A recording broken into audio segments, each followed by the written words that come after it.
With so many options, why choose Arizona State University? For me, the only online option was ASU because of the quality. Their faculty was really involved with their students and care about your personal journey. The dedication to my personal development from my professors, that's been extremely valuable to me. Earn your degree from the nation's most innovative university. Online.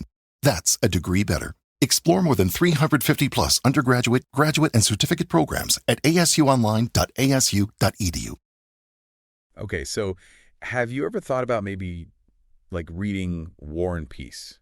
Oh, wow. It's a pretty big commitment, right? It's a big one. But we're here to kind of help you figure out if it's maybe the right journey for you. Right.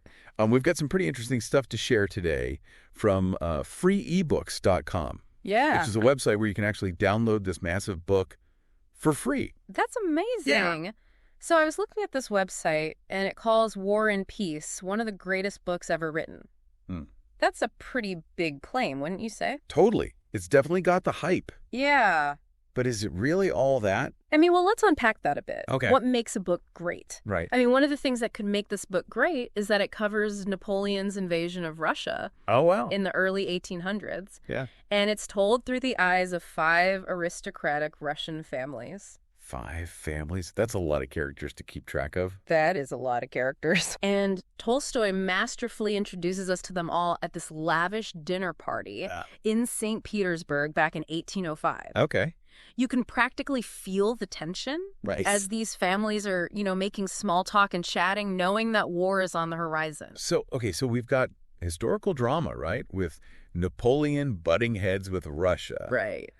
But what about these families? Yeah. What's so special about their stories? I think that's where Tolstoy's genius really shines. Okay. He doesn't just tell us about the war. He Yeah. shows us how it impacts the lives of these families. He dives into their relationships, their loves, their losses, betrayals. Right. All the messy stuff that makes us human. Okay, so it's like we're getting a front row seat to history, Yes. but also like a backstage pass Totally. to the lives of these characters. Yeah, and remember, the website calls this book extraordinarily detailed and complex. Yeah. And they aren't kidding. Right. Tolstoy really takes his time to develop these characters and their inner lives. Like, you get to know their motivations. Yeah. Their flaws, their dreams, everything. It's almost like he wants us to connect with these characters on a personal level. I think so. Yeah. Yeah. Not just see them as historical figures. Right. That's pretty cool. Yeah. But why does that matter centuries later? Right. Why is this book still considered to be so great? That's where it gets really interesting. I think the historical context is very specific, right? Yeah. But the themes that Tolstoy tackles, the impact of war, the struggles of love and loss, the search for meaning, those are all universal. Yeah. I mean, we're still grappling with those same questions today. So it's like, even though the book was written over 150 years ago, Yeah. it's still speaking to us in the 21st century. I think so. That's pretty powerful. It is. Which makes me wonder, how are people accessing these classics today? Right? I mean, enter freeebooks.com. Yeah, exactly. And it's so fascinating because this platform offers War and Peace for free. Wow. And in multiple formats. Okay. Like Mobi and PDF. It just shows that they want to make it as easy as possible for you to read it on any device. That's super convenient. Yeah. Imagine having to track down a physical copy. Yeah. You might never get around to reading it. That's a great point. Yeah. I mean, free ebook platforms have really democratized access to literature. Anyone with an internet connection can download War and Peace. Yeah. And countless other titles. Wow. Absolutely free. So it's not just about the cost. Right. It's about making these books readily available to anyone who wants them. Yeah. That's pretty amazing. It is. But are there any downsides Oh, of course. to this whole free ebook thing? Yeah. It's got to be a catch, right? There's always 2 sides to every coin. Okay. For one, think about quality control. Yeah. With free platforms. Uh-huh. Sometimes you don't know what you're getting in terms of accuracy. Right. Or even the legitimacy of the source. So it's kind of like a trade-off. Exactly. You get convenience. Yes. And affordability. Uh-huh. But you might sacrifice a bit of quality or peace of mind. Exactly. Okay. And then there's the impact on authors and publishers. Right. When books are free, Yeah. it can really undercut the traditional publishing industry, which relies on book sales to fund new works. Makes sense. It's a tricky situation. Yeah. Yeah. Okay, so we've got this tension then between making literature accessible and supporting the people who create it. Yeah. But before we get too deep into that, I want to point out something I noticed on freeebooks.com. Oh, yeah. It's their top downloads list. Yeah. And guess what's not at the top? I have a feeling War and Peace isn't exactly trending. You are right. Yeah. Instead, we've got titles like How to Analyze People on Sight, Love Letters, interesting, and 28 Days to Success. Dominating the downloads. So what's your take on that? What do you think? It's a pretty fascinating glimpse into reader interest, wouldn't you say? It is. Yeah. It seems like there's a huge appetite for practical self-improvement titles. Maybe people are looking for quick wins and easy solutions in our fast-paced world. Yeah, and yet War and Peace still manages to pull in nearly 10,000 downloads. Which isn't insignificant. Right. What do you make of that? That's what I find so intriguing. Yeah. It suggests that there's still a group of readers out there who are hungry for something more substantial. Okay. Something that challenges them intellectually and emotionally. They're willing to invest the time and effort to really dive deep into a complex work like War and Peace. That makes me think about the motivations behind choosing certain books. Yeah. Is it purely personal interest? Right. Or are there other factors at play? Like maybe the presence of these other titles. These like quick fix books actually influences someone's decision to download War and Peace. That's a brilliant observation. Wow. We are constantly bombarded with choices. Right. And the way things are presented can definitely nudge us in certain directions. Yeah. Maybe seeing those popular self-help titles make someone think, you know what? I need something more than a quick fix. I want to engage with something timeless and profound. So it's like War and Peace stands out as this monumental challenge. Yes. Almost a statement against the instant gratification culture. Totally. It says, I'm willing to put in the work to get something truly rewarding. Exactly. And that brings up another fascinating aspect of this. Okay. Sometimes we choose books because of what they say about us. Oh, right? Interesting. Maybe reading War and Peace isn't just about the story itself, but also how it makes you feel. Right. Like you're part of a select group who appreciates the finer things in life. So it's like a badge of honor, a way of saying, I'm the kind of person who reads Tolstoy. Exactly. It's almost like a secret handshake among those who appreciate challenging literature. That's a great way to put it. Yeah. It's about cultural capital, and books can definitely be a form of currency in that sense. That's interesting. But there's a potential pitfall here, wouldn't you say? I totally see where you're going with this. Okay. What if someone picks up War and Peace just for appearances? Exactly. And not because they're genuinely interested. Right. It becomes more about showing off than about a genuine desire to learn and grow. Right. It's like buying a fancy sports car just to impress your neighbors. Right. But secretly, you hate driving it. Perfect analogy. Yeah. The key is to find that balance, right? Yeah. To choose books that genuinely intrigue and challenge you, regardless of what anyone else might think. I agree. But that's a conversation for another time. Indeed. And it leads us to the most important question of all. Dear listener, what stands out to you about War and Peace so far? Yeah, what has piqued your curiosity? What are you thinking about? And now that you have a taste of what this book is all about, would you be more inclined to read it? Why or why not? We want to hear your thoughts. Let us know. And if you do decide to give it a go, think about how you want to experience War and Peace. Yeah. Would you go old school with like a paperback? Right. Opt for the convenience of an ebook? Or maybe even try an audiobook. Ooh, audiobooks. I hadn't even considered that. Yeah. It'd be like having a personal storyteller. Totally. Guiding you through the epic battles and the intimate moments. Exactly. And it's fascinating how the format can shape our perception of a story. Right. An audiobook could really highlight the emotional nuances of the characters, while a physical book lets you kind of savor Tolstoy's language at your own pace. It's like choosing between watching a movie and reading the book. Yeah. Both have their merits, but offer totally different experiences. Couldn't have said it better myself. Okay. At the end of the day, the best format is the one that resonates with you. Right. The one that allows you to fully immerse yourself in the world that Tolstoy created. Okay, before we get lost in 19th century Russia, let's circle back to freeebooks.com for a sec. Yeah. I was poking around the site. Okay.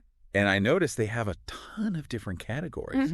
Like everything from sci-fi to self-improvement. It really does feel like a digital library of Alexandria, doesn't it? Totally. You could get lost for hours. Yeah. Browsing all the titles. Totally. It made me think, what does it mean to have access to all this literature? Right. Literally at our fingertips. Yeah, it's pretty mind-blowing. Yeah. You're hitting on something really important here. Okay. It's like we're living in this incredible moment where the barriers to entry for reading have been lowered significantly. Yeah. Anyone with an internet connection can explore the world of literature in ways that were unimaginable just a few decades ago. It's like the democratization of knowledge. Yes. Right? No longer are these classic works confined to libraries or dusty bookshelves. Right. They're out there Yeah. in the digital ether, free for anyone to download and enjoy. That's amazing. Yeah. But is that always a good thing? That's the million-dollar question. Yeah. It's amazing to have access to all these books. Right. But are we actually reading them? Yeah. Or are we just skimming the surface, hopping from one title to the next without really engaging deeply with the material? It's like we have this buffet of knowledge spread out before us. Yes. But are we just loading up our plates without actually savoring the flavors? Such a great analogy. Yeah. And it brings up another interesting point. Okay. We've talked about War and Peace, but this applies to reading in general. Right. Are we truly reading for enrichment and understanding? Yeah. Or are we simply consuming content to pass the time? And how does the format play into that? Does reading on a screen with all its distractions and notifications affect our ability to focus and truly engage with the text? That's a question researchers are still grappling with. Yeah. Some studies suggest that reading on screens can lead to more superficial processing of information, while others argue that digital platforms can enhance engagement through interactive features and multimedia content. It's like we're in this grand experiment. Yes. Figuring out how technology shapes our relationship with reading. Exactly. And it's not just about screens versus paper, right? There's also the whole audiobook phenomenon, which has exploded in recent years. Absolutely. Audiobooks open up a whole new world of possibilities, especially for people who struggle with traditional reading or those who want to multitask while they read. I've actually heard people say they prefer audiobooks. Yeah. Because it allows them to connect with the story on a more emotional level. Oh, wow. It's like the narrator becomes a character in itself. Yeah. Guiding you through the narrative and bringing the words to life. That's a really interesting perspective. It suggests that the format itself can influence our interpretation of a story and even our emotional response to it. And with advancements in AI and text-to-speech technology, who knows what the future holds for audiobooks? That's true. Imagine listening to War and Peace, narrated by a voice that sounds exactly like Tolstoy himself. That's a pretty wild thought. Yeah. But it speaks to the endless possibilities that technology is opening up for readers. It's an exciting time to be a bookworm, wouldn't you say? Absolutely. Yeah. But amidst all this excitement, it's important to remember why we read in the first place. Right. It's about more than just consuming content.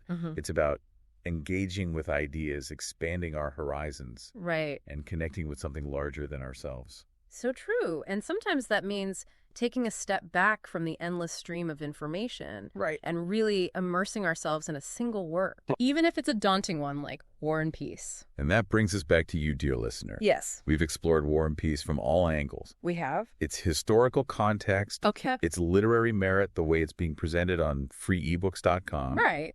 And even how different formats might shape your experience of the story. Now we want to hear from you.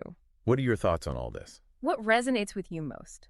Has this deep dive maybe changed your perspective at all on tackling a classic like War and Peace? Well, we've covered a lot of ground. Yeah. From the historical backdrop of Napoleonic Russia. Right. To the intricate lives of Tolstoy's characters. The allure of free ebooks. And even the potential downsides of an all-you-can-read digital buffet. It's funny, we started by looking at this freeebooks.com website. Right.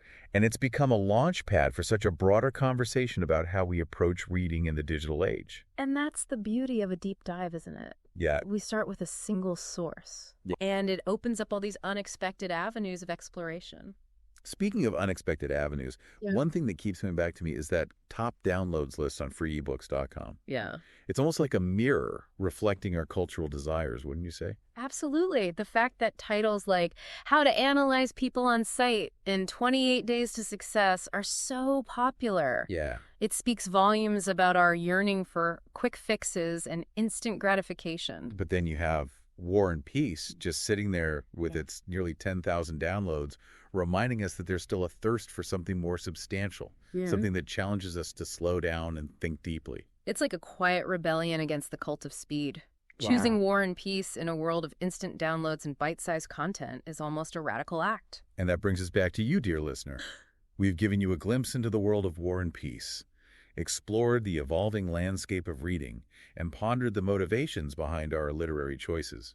Now it's your turn to reflect. If War and Peace were a person that you met at a party, would you be intrigued enough to strike up a conversation? Would you be drawn to their complexity, their depth, their ability to make you question your assumptions and see the world in a new light? Or would you politely excuse yourself and gravitate towards someone who promises a more lighthearted and entertaining exchange? The choice, dear listener, is entirely yours.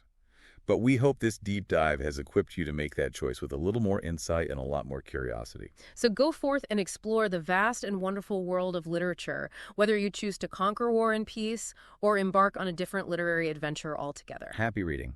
Today is your lucky day. Today is the day that our $3 website works for you, paying you directly to your PayPal daily. Imagine $3 ongoing continuous payments to your PayPal account. Imagine falling asleep and waking up to $300 in your PayPal account. How would this make you feel? How could this help you? What bills could you pay? What kind of fun could you have? What does that retirement look like now? All for a one-time payment of $3. This website is DFY done for you, fully built and completely hosted, and never stops collecting payments for you. You have spent $3 on coffee on a regular, but that coffee won't help you create multiple streams of income. Click the link below.